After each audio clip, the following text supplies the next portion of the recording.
اینم از آخرین هفته پاریس سال 2020.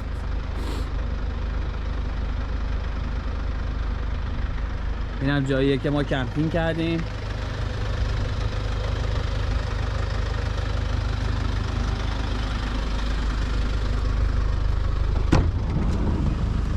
اینم هتل 5 ستاره ما.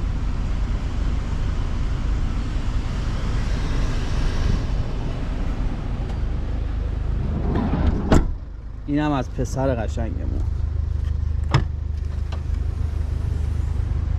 سلام. دست بده من ببینم بابا. دست بده من. دستتو بده من. آفرین خوسکه. بخواب.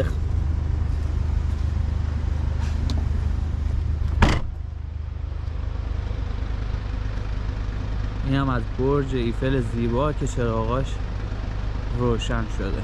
نرمال اینجوری نیستش همیشه.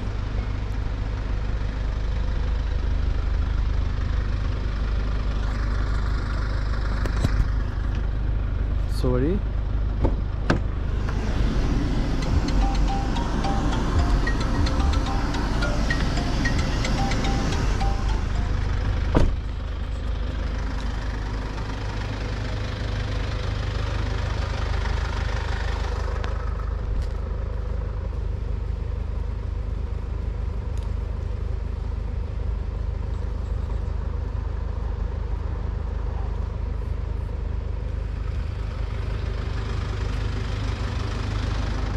فردا دوباره براتون ویدیو میگیریم که میخوایم حرکت کنیم به سمت ماسه.